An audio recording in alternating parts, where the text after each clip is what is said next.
Okay, terrific. Hello, welcome. I'm Chris, and here's James, and here's I can't even say it. Matt. That's Matt. Anyway, welcome to our show, Truth Hunting. It's all about finding out the truth and sifting through all the rubbish.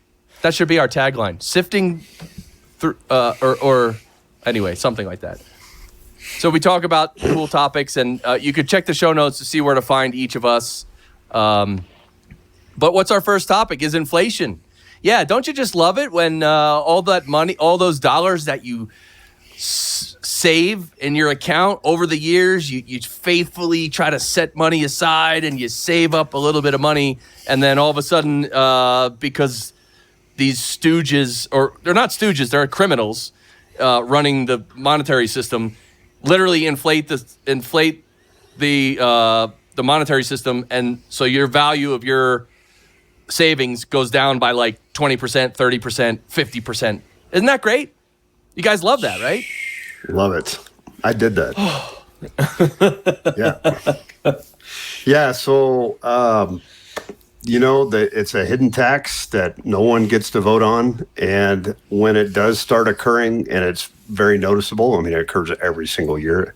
It has since 1913, since the Fed was started.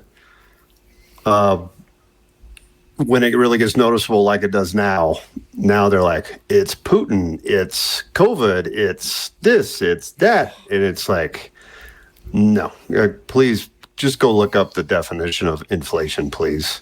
It's too much money chasing too few goods. That's it. It's money printing, plain and simple. That's all it is.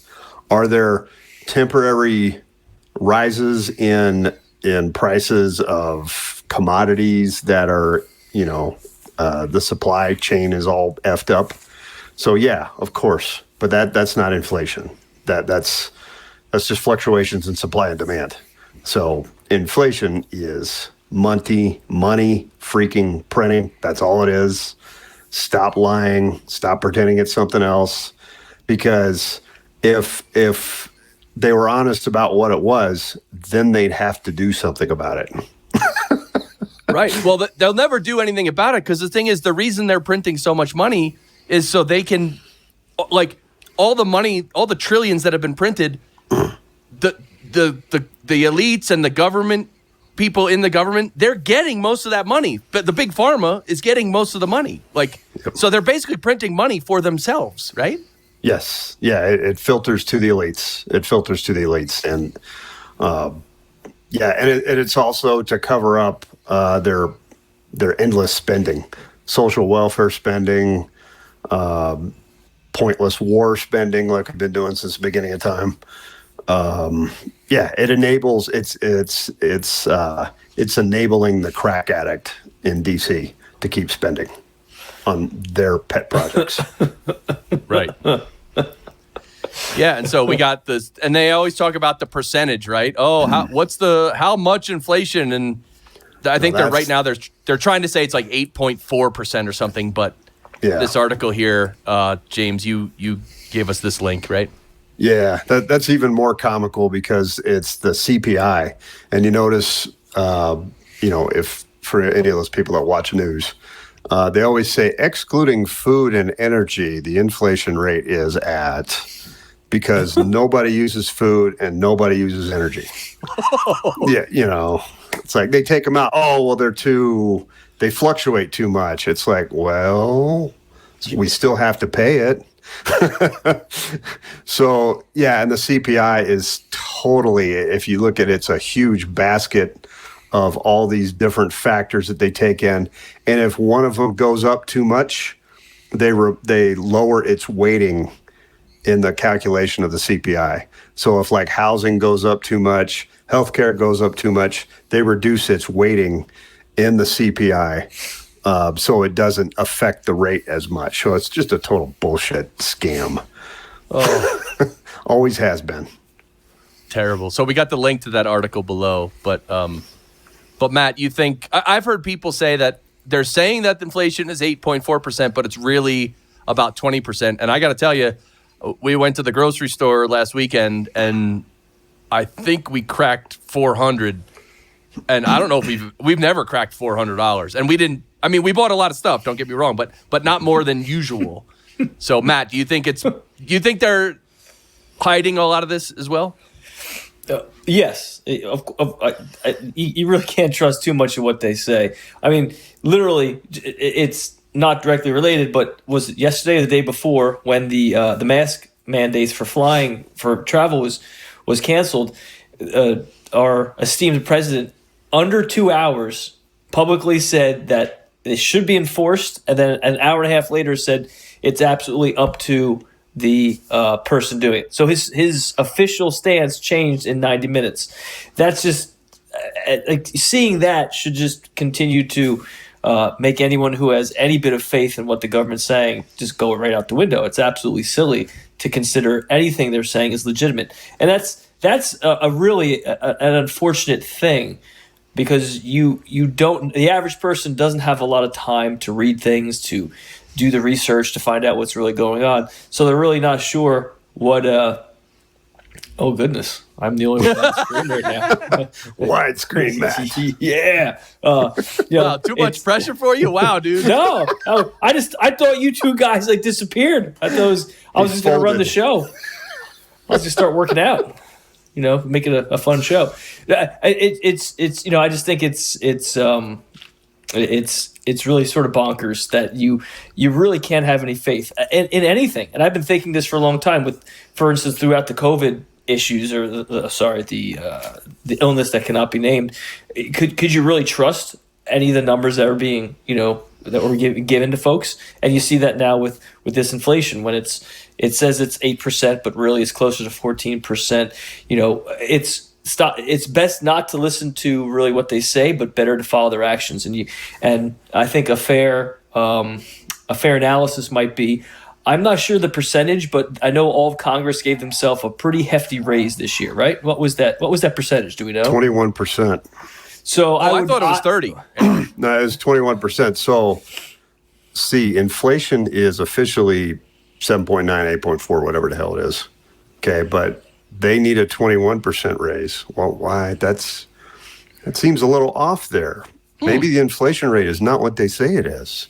Right, they don't want to have to adjust their living standards, right? So, hey, let's just give ourselves a raise so that we're staying level, if we're floating the same, and let the mongrel hoi polloi deal with whatever it is they need to deal with. Well, and the government has a vested interest in keeping that CPI as low as possible, because all the COLA adjustments, cost of living for military, Social Security, are all tied to that. So it's in their best interest to keep that as low as possible. Otherwise, if that goes up, then like your Social Security payments would go up for everybody? Yes. Like how much they'd be receiving? Yes. So, but what the hell? It doesn't matter. It's just more freaking money printing anyway. So right. So they our debt would go up, but they would just print more money. Right? That's Just right. say, oh, okay. Here's it's $200 more. Here it is. No big deal, everybody. Voila.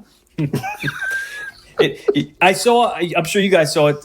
I think maybe Jack Posobiec said it last week. He was talking about the inflation, and he said, the game Monopoly pointed this out. They tried to warn us, when we were kids. I don't know if you saw that post, but it actually says in the rules that it makes a note saying, if it looks like the bank runs out of money, fear not. You can just take regular pieces of paper and write whatever you want on there, and that will count as official currency for the game.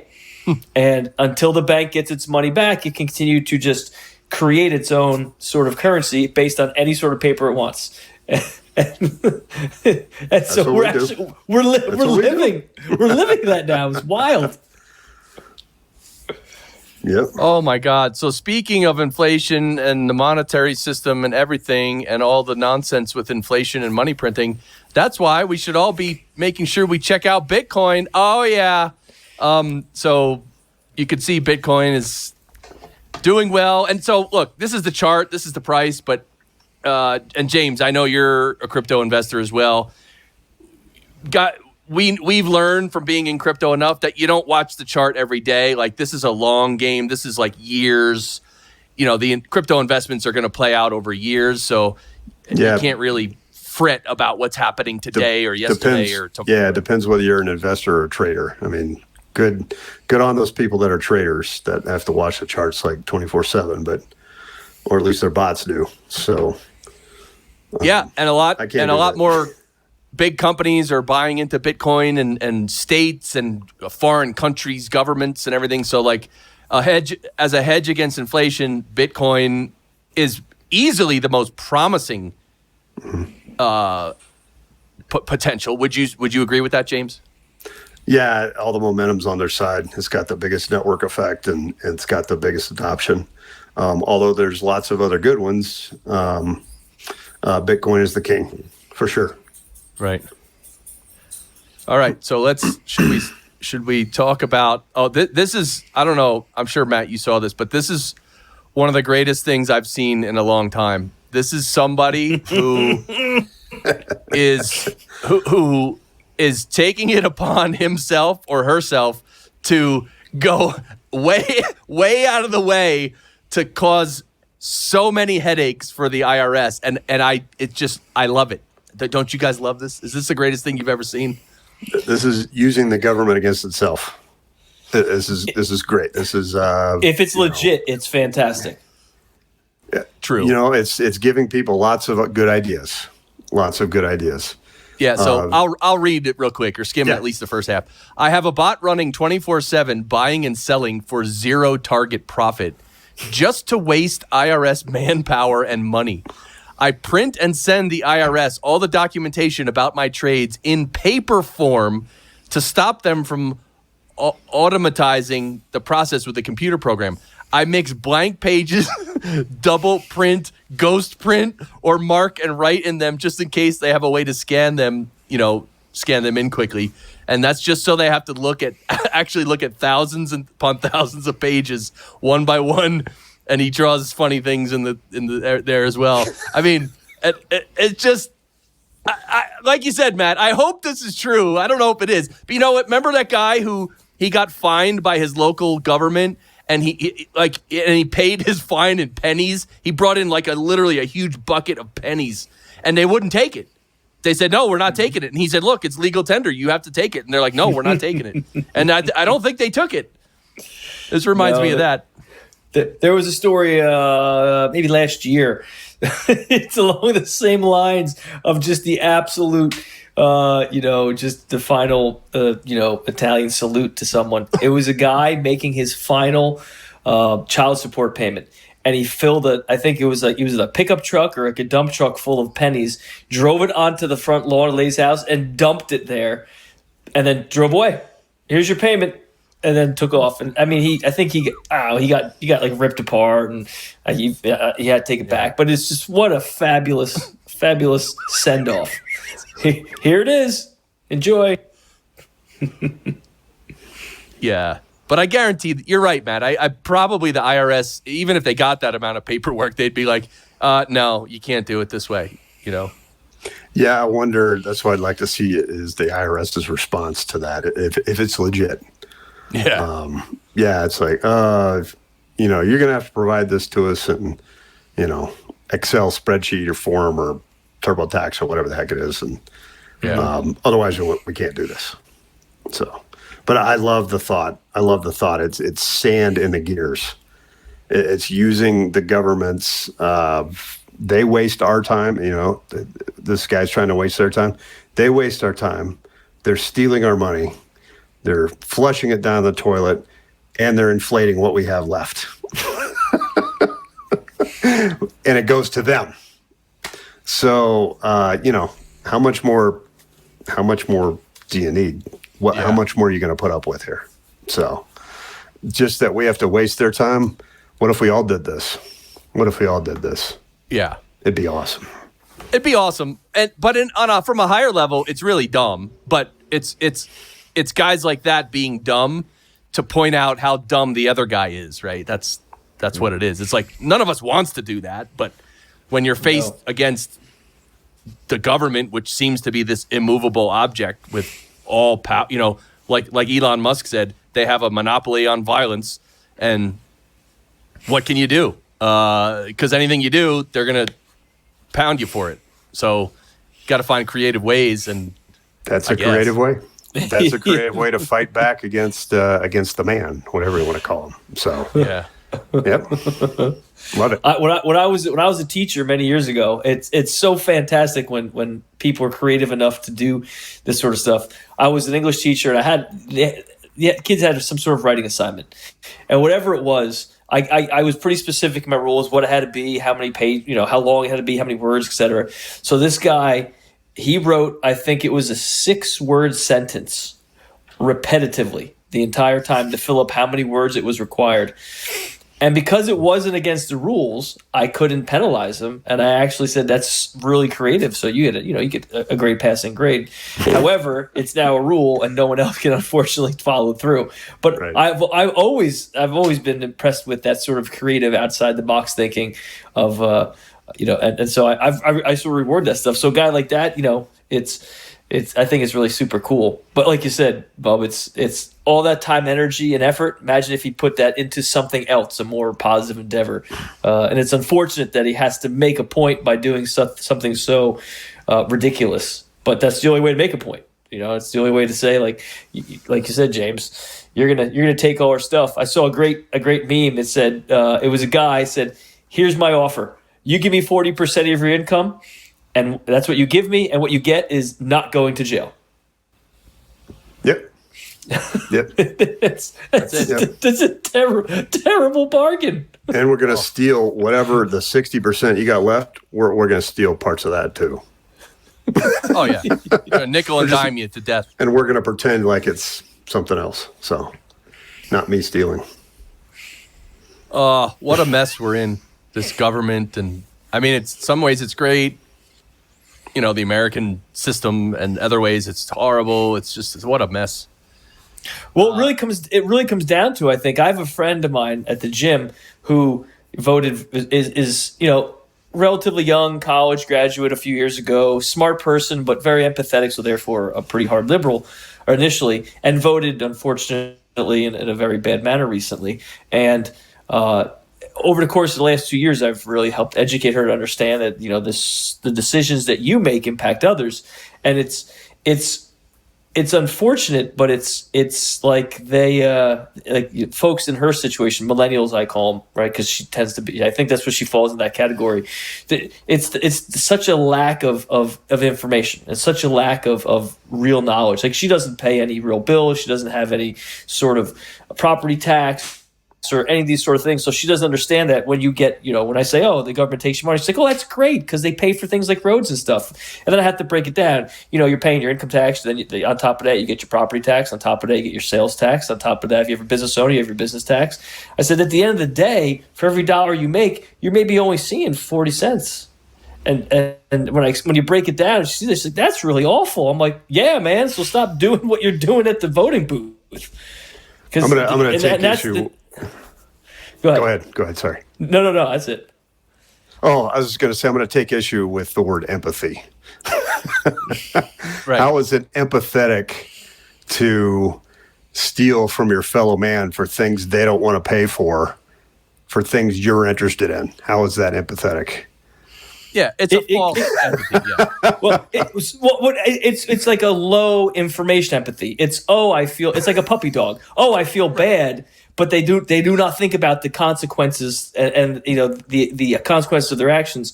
And if you're never taught to have accountability, if that's kind of the way people are raised today, you don't have to be accountable. So you could just act on, oh, this is a nice thing to do. What about what happens after? Oh, I don't think that far. That's just it. Give this guy a hamburger. That's just it. The average low information voter, listening to the low information politicians. They only look at the surface level. They only look at, the bill that says this is going to lower the cost of healthcare. Okay. And then they don't bother to dig into it. What else does it do?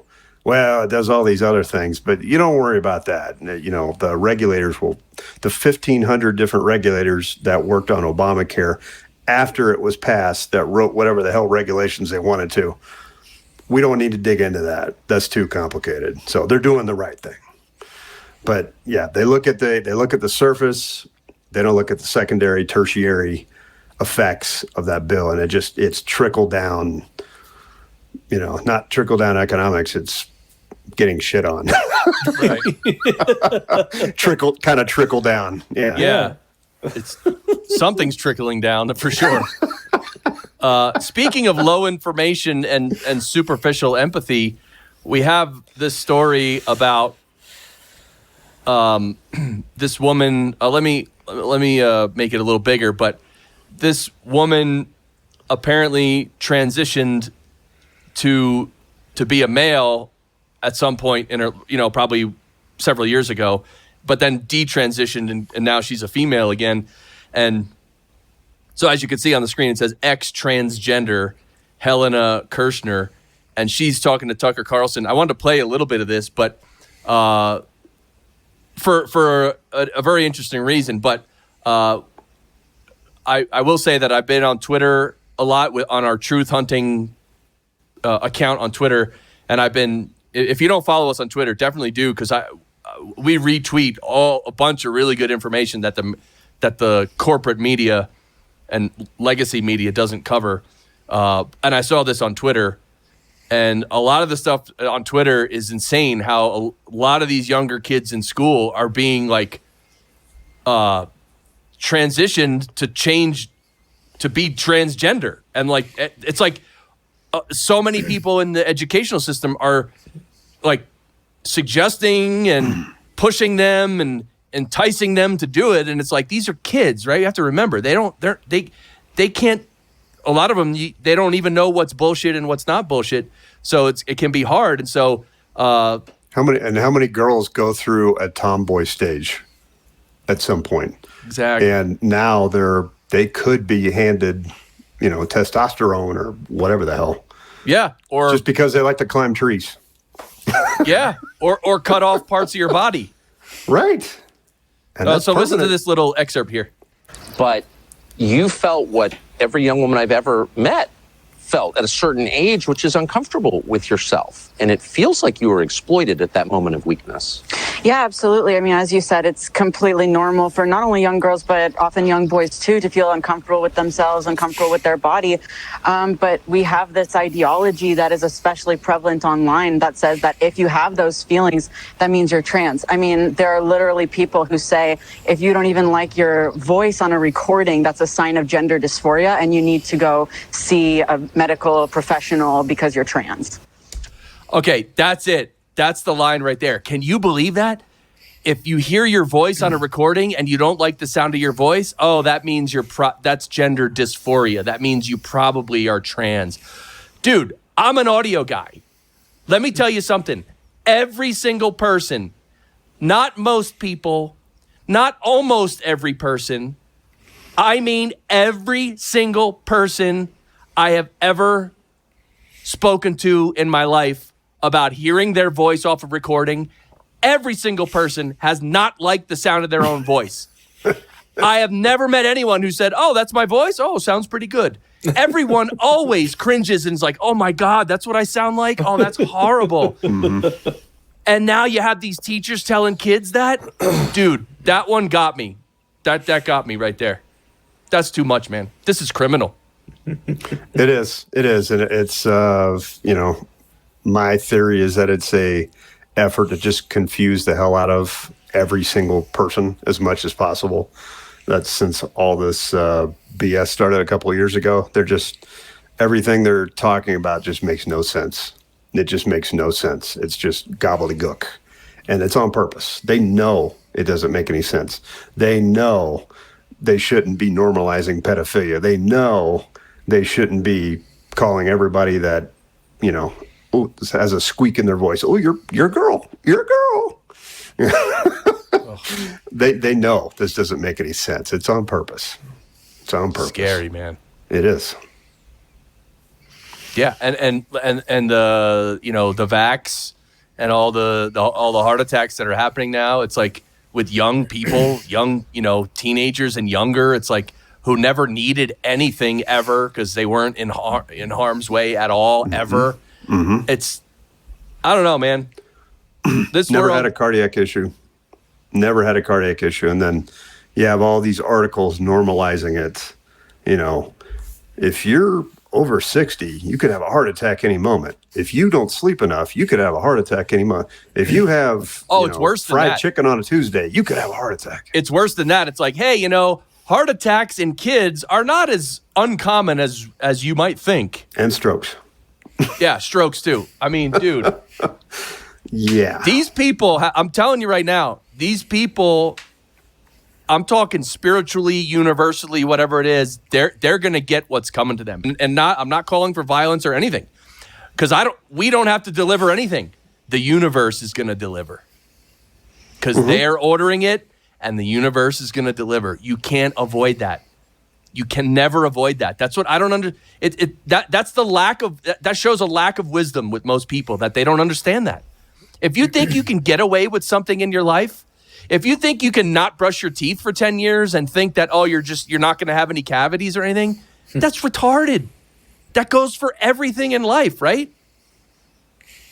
Mm-hmm. Yep, there are consequences. So, whether you believe they're going to roast over a open pit when they die, or, there's like the book I was reading recently, the holographic universe, where they talk about, they go into near-death experiences and out-of-body experiences a lot. And a lot of these people, they regressed through hypnosis, and they saw themselves, and lots of people saw themselves. Lots of people saw themselves in a transitory period, and this is where we talk a little bit about reincarnation. There was a transitory period between them going from ending one life and starting another, and they evaluate, they commune with these light beings. Just use your imagination here. They commune with these light beings, and they have to atone for what they've done in previous lives. In that the next life they get is a setup from what they need to atone for the last one. So, yes, one theory there. That goes right along. I had a friend long time ago, back when I was probably, mid-20s, delivering auto parts. This guy, Joe, he those people who they're not really necessarily book smart or math smart, but they just get things, right? They can see through things. And he literally said he believed, when speaking of heaven and hell or purgatory and all this stuff and karma, whatever, he said, you know what? I believe this is hell, and we came from basically heaven, if you want to call it that. And so and that goes right along with what you just said, that whatever you do here, it's like you're placing an order. You're taking on karma that you have to pay back. You have to suffer for that in the future. And so, but it's not in some place called hell. It's in your next life here, where you're gonna get hammered for things. And that also could explain. Some people believe it does explain why bad things happen to quote unquote good people in this life. Or why do people suffer? Some people suffer, some people don't suffer. Some people just, they get sick, they have every problem in the world, and you know what I mean? And it's like, well, why? Why do they have such a problem? Well, we don't know, but maybe. And if you're speaking spiritually, then we do know. It's from something from the past, either in this life or somewhere else. It has to be. There's nothing else. I mean, the universe wants us to be clean. The universe doesn't want any of this karma and this samskara on us. It's trying to clean it off, and as it cleans it off, you suffer the consequences of it. That's the price you pay. If you're gonna shoot another human being and kill them, you got to pay for it somehow, and you will. So, and exactly how that happens, we don't know, but we know it happens, right? If some dumb scientist was on here saying, well, you can't prove that. It's like, yeah, that's why I can't stand scientists for the most part. They're just complete jackasses. Like, you could, you know what I mean? You could explain something so simple, and they're like, well, that's not scientifically true. And it's like, anyways, I don't like scientists, but Well, I would say that the things we can prove are probably about, well, where's my fingers? Yeah. Probably about this much, and the things we can't prove are pretty much infinite. exactly. So, science, my ass. Yeah. Exactly. Yep. And that's why. And so this is another story that we found, which is really interesting. And this goes with these scientists. If you ask a scientist, hey, 1.7 million years ago, were there some kind of beings that built a bridge between India and Sri Lanka? A scientist would say, oh, no, that's not possible. That's just not possible. Yeah, well, it happened, D-bags. I mean, this is NASA images. This is old too, right? This I think this article is from 2013 or 2015 or something. Yeah, because it's saying the NASA shuttle. So it's pretty old. Yeah. Yeah. So they proved with some sort of imagery, like they can take these pictures from space, right? And it shows clearly that because what you see in the middle there, that's actually underwater. Like it's not connected. They're just showing you what the pattern that they're detecting under the ocean, but that's ocean, right? I wonder how deep that is. Underwater. Yeah. Good question. We should get a guess. I think it said, if you move down the article, it said, I think it said something about that ships couldn't pass through there, or they had to be shallow, They couldn't be big boats. Recently discovered bridge. About 18 miles long. Yeah, big ships cannot travel in the shallow waters of that channel. So. Yeah, water between India and Sri Lanka is only 3 to 30 feet deep. Wow. Wow. And that's 1.7 million years old? Yeah. That's pretty cool. So you have to factor in that the water levels have changed, I'm sure, quite a bit over that 1.7 million years. Oh yeah, heck yeah, heck yeah. Numerous times, I'm sure. Yeah, but not that much. 3 to 30 feet. That's pretty shallow. Yeah, see, this makes me wonder because there's an epic. The epic tale of India is called the Mahabharata, and it's part of the Mahabharata is the Bhagavad Gita, which is with Arjuna and Lord Krishna, which is pretty much agreed. Everyone agrees that that's probably the most spiritual text, one of the most spiritual texts that you could read. Mm-hmm. And so the Mahabharata is this big, long epic. It's huge. And they talk about Hanuman is like a monkey god, but it was he was like, I don't know if he was the king of Sri Lanka, but anyway, it was like India and Sri Lanka, and these Hanuman could travel between them, and there's beings they could travel between them and stuff like that. So it even says that in the Mahabharata, which is, I mean, that's got to be at least 5 or 6 or 7,000 years old minimum. Mm-hmm. So anyway, the proof that we saw goes along with kind of what's in the Mahabharata, which is interesting. Which makes you think how the epic tales, like even Gilgamesh. I think Gilgamesh is one of the oldest epic tales. Like sometimes we read those and we think it's like allegory or something. Like it's not real. We think it's like, oh, they're using flowery language and stuff. Like even in the Bible, there's some language that people think, oh, it's not, it's not practically and technically true what they're saying. It's just they're making a point, right? And it's like, well, no. How do you know? Mm-hmm. You don't. You don't. You don't. Yep. Except the scientists, they know. They think they know. Yes. Yeah. It's bad. So yeah, that's pretty cool. All right, let's get to our media picks. What do you guys think? Want me to go first? Yeah, right, you went last time. You go first. Okay, so this is so at the end of each show, we each present like a piece of media that we've been enjoying or have enjoyed in the past, like a book or a movie or anything that has been sort of enjoyable. The one thing that I have listened to recently is a podcast. It's called Broken Record, and it has so Rick Rubin is the host. He's not always the host. They have another guy, Bruce, who does some interviews, but Rick Rubin does some of the interviews, and Rick Rubin is like one of the greatest music producers of all time, like literally. And he's really cool too because he meditates and he's a spiritual guy and a deep thinker and all that, and which is really cool.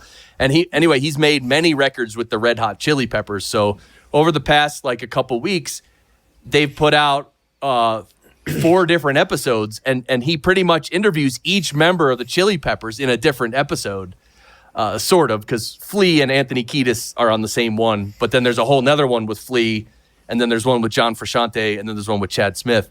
So I've listened to all of them, and they're really cool. If you're into music, and obviously if you're into the Chili Peppers, like these are interviews thank God Rick Rubin interviewed them like this. That's all I have to say, just for posterity, because what they talk about and how he brings out like about the songwriting and about everything, the history of the band. It's so good. And of course I like it because I'm a music guy, and Chili Peppers they're not one of my favorite bands, but they're a very good band. I like them. My 19-year-old son has discovered them. Yeah. So yeah. Yeah. And by the way, one of the reasons they're such a great band is because of their producer, which they've had since, I think, Blood Sugar, that album, Blood Sugar, Sex Magic. Wow. I think that's when Rick started working with them. Yeah, I'm pretty sure. And I think he may have done every album since then, but I haven't checked that out for sure. Anyway, that's my pick. So I'll link to all those 4 episodes in the show notes. Cool. Are they still alive, all of them, the whole band? Oh, yeah.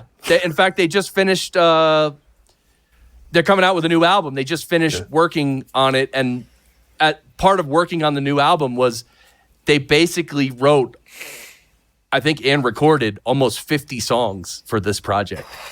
And then I think what they do is they write and record a lot of songs, and then basically they just pick the best ones to put on the album. Now, I'm sure they'll release the other songs as well, but that's a pretty good way to come out with an excellent album, is to like create 4 albums and then take the best songs off 4 albums and put it onto one great album, you know? All right, that's mine. What do you guys got? Go ahead, Me to go, Matt. James? You want to go? All right. Go ahead. So I've was rereading a book I have. It's called Atlas Obscura, and it's just a collection of very odd and interesting facts and stories. It's I don't know if I can be able to see it. Oh, wait. Oh, you're going to show it? Okay, hold on. There you go. There we go. Got it. Atlas Obscura. I follow them on social media. Oh, really? Cool. Yeah. I'll have to check. I have not. I'll have to check. That sounds probably awesome because the stories are wild. Stuff that it's almost like when you're a kid, the Lifetime books of mysteries of the unknown type stuff. It's just all sorts of really cool things that are just wildly entertaining and interesting. And then you could always I've always found that for me personally, when things are wacky in the world, I just like to look up and look at the stars and for instance the universe, and think just how impotent and unimportant and minuscule all of our issues are compared to the vastness of the universe. So stories, that sort of book puts you in the same sort of state, like, oh, this stuff is really neat, and it helps put you in perspective or put things in perspective, and it gives you some entertainment at the same time. So I had no idea there's social media, so that's pretty cool. I'll have to check that out. So yeah, they're always posting pictures and stories, and maybe it's from that book. I don't know. Yeah, it might be. I'll have to check that out. Cool. So it's a book, and they have social media accounts where they post a bunch of stuff. Yeah. So, but wait, how many authors, or is it one guy, one person, one woman? It is 3 people. Oh, okay. Oh boy. There we go. Joshua Foyer, Dylan Thuras, and Ella Morton. Got it. Yeah. At least this edition. They might have other stuff as well, but that's really neat. I got that as a gift like years ago, and it's great reading when you're bored. Like, you would probably love it, Bob. You'd be like, this is wild stuff. We might have to talk about half the stories. Yeah. that sounds like something. When I was a kid, I used to go through the Guinness Book of World Records all the time. Did y'all do that? Yeah. We did that. That was I a did thing. that. Besides going through the Sears catalog when you got bored. or the encyclopedias. Yeah, or the encyclopedias. But yeah, the Guinness was always, the guy who ate a helicopter by taking it apart piece by piece and then ate the whole thing. Mm-hmm. So can we get him on? If he's still alive. But so my pick for this week. Hold on. Was his stool in the shape of a helicopter? Oh, I had to say it. Come on. All right, go ahead. A lot of small helicopters, yes. A bolt here, a prop there, yeah. Whirly birds. Yeah. Yes. Okay, terrific. Go boy. Okay, I'm done, James. Okay, no worries. So my pick, it's not an exciting one this week, but I like the atomic age, 50s, 60s period of history. I like the clothes. I like the cars. I like everything about it. And so there's a channel, I think it's, let me see, Lacey Faye, the vintage girl next door. And she lives her life as someone in the atomic age. So she dresses 50s, 60s every day, drives a 50s, 60s car. Her entire house is 50s, 60s, except for her son's bedroom, who, he does whatever he wants in there. But the entire house, they don't have a modern TV. They have an old ancient 60s tube. Everything about the house is vintage. So she she cooks vintage food and, just lives the life. Vintage appliances, phones, everything. Wow. So it's entertaining to watch if you enjoy that period. So in her videos, she goes around and shows everything she has and talks about it, right? Yeah, she gives you a tour of her house. She does vintage cooking, vintage clothing, just decorating everything. Everything is pretty cool. Is she married? Yes, she is married. Does the husband play along? Yes, he does. It reminds me of I've been watching America's Untold Stories with Eric Hunley and Lord Buckley. Well, that's his Twitter name. What's his name the hell? again? Robert Grubert? Yeah, Robert Grobert. Yeah. They're covering a lot of politics from the 50s and 60s and 70s. And so there was one episode they did recently where it was from the 50s and they showed the cars and this and that. And I was thinking to myself, man,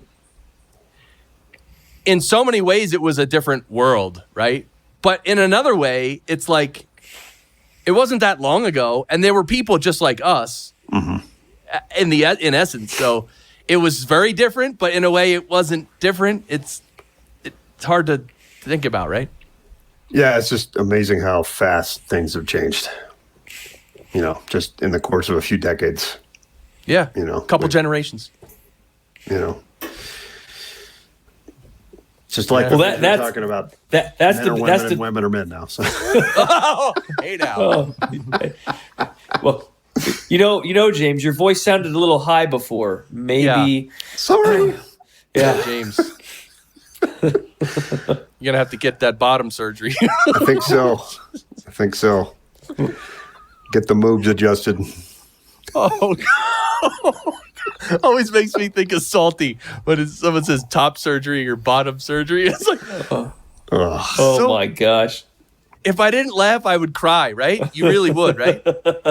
I mean, I can't imagine being in school, being a young kid, and having all this nonsense. But you don't know any different. See, that's the thing. If you went now, your head would blow off your body. But if you're a kid, this is the norm. Yeah, this is normal. It's normal to have half the kids in the class dressed like, I don't know, furry animals or change their gender, based on the day of the week. That's normal. You're like, okay, whatever. Yeah. Wasn't there a school that let a kid bring in a dog bowl and put water in it, and the kid would drink from a dog bowl or something because that was part of his identity or something? I think I heard that. Could make homecoming really confusing because then you have to have every single gender represented. Right. So you have 37 kings and queens or whatever they'd call them. Everybody gets to win.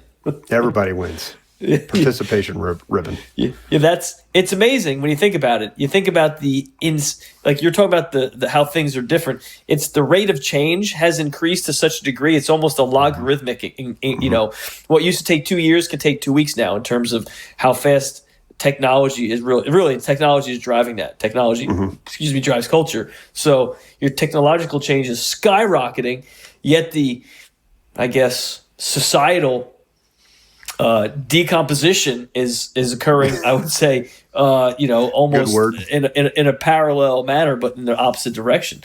It's that's wild. You see how awesome things like, oh my gosh, you can have a new iPhone every month if you wanted to, yet we have people who literally cannot identify the most basic things. Is that a guy, a girl? Are men and women the exact same? Things that are so obvious and simple, and it's almost like the specificity of people has become so complete that they've, outside of their small arena of expertise, they literally are just like duh.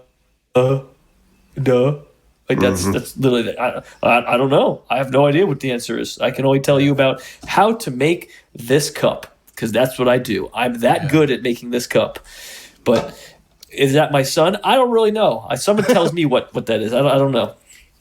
Yeah, even the Supreme Court justice can't do that. So she doesn't know what individual rights are either. So right on. All right. Before I get depressed, so if you're watching this, comment. We want to know your media suggestion. I'm always looking for good movies and books. And so tell us what you think, and of course subscribe and like and all that jazz if you want to. Any last words, gentlemen? So who's going to do the white pill for today? Something positive. James. Because James, you help people get over their trauma and their head trash, right? Yes, I do. Okay. Yes, I do. Let's see. Fear is temporary, but regret is permanent. So get out there and do things. Don't be scared. Screw fear. Do it. I love that. That's beautiful. So thank you, everybody. Thank you, guys. We'll see you next week. And that's it. We're out. Thank you. See ya.